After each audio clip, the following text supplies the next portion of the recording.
I suppose in a way this is what I slightly worry about with this discourse of don't worry, and also actually, maybe academic universities are not everything, don't worry about it. I worry at the moment that there are so many bloody reasons for young people, not particularly young people maybe from disadvantaged backgrounds, not to sign up and go to university. There are huge problems around cost. There's industrial action which might put them off. There are messages and signals that they're getting potentially from politicians, which is, well, maybe it's not worth it anymore. And even, don't worry too much even about your exam grades.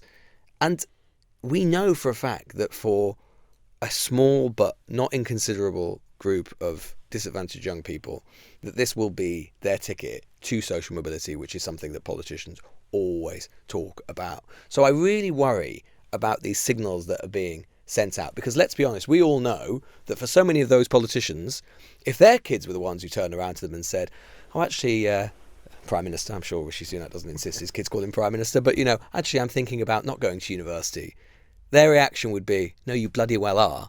So this is the problem. This is a debate that often is laced with a little bit of hypocrisy. Very often politicians are talking about other people's kids, and I don't like it. And we've also had the messaging from the Education Secretary and the Prime Minister to some extent say, A-levels, they don't matter that much, life goes on anyway, which of course it does. But then what's the point of having A-levels if they don't matter that much? I think they do matter. A-levels are obviously really important if you want to go down that academic path that leads you to university. There are other paths to go down, and that's I think what the government's trying to get at in saying, listen, you can do T-levels, you can do vocational technical qualifications and advanced levels of apprenticeships. So I think the government wants to get out of this idea that it's A-levels or nothing, university or broke, and that's been a consistent theme of government policy for a number of years now. How many of the kids of senior ministers do you think will not go down that academic route? Yeah, vanishingly small proportion, I would have thought. But, I haven't got the fine data. That's one field of research. That's interesting, is it? No, sure. But that's interesting, isn't it? Because it's just, it's absolute, those paths are great and legitimate and people should go down them. But it's just interesting that so few children of senior ministers will ever do so. You can sort of see why there may be a little bit of discrepancy between their rhetoric and actually what in practice they themselves might think of them by the fact that none of their own kids go down that route. Yeah, I think the crucial thing is that we get more opportunities and clear pathways into those routes, particularly into the apprenticeship route.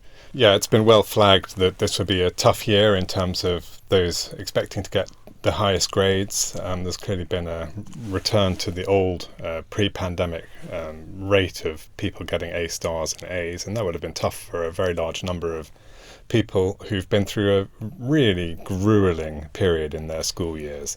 Do you think that was fair, looking back now? These are difficult decisions. I personally would have preferred a slightly smoother curve than let's do it all in 2 jumps, which is what the government has basically done. To do it all in 2 jumps, especially when these 2 years of students have experienced themselves such a tough time. Didn't sit their GCSEs. They did sit them, but they often did so under very difficult conditions. Yeah. I think that was tough. So I personally would have been more comfortable with a slightly softer gradient back to the old normal than we've done. It's been brutal, but I can see why the government wanted to crack on and do it. That said, it's been tough for this particular cohort, really tough. The Newsagents. This is a Global Player original podcast.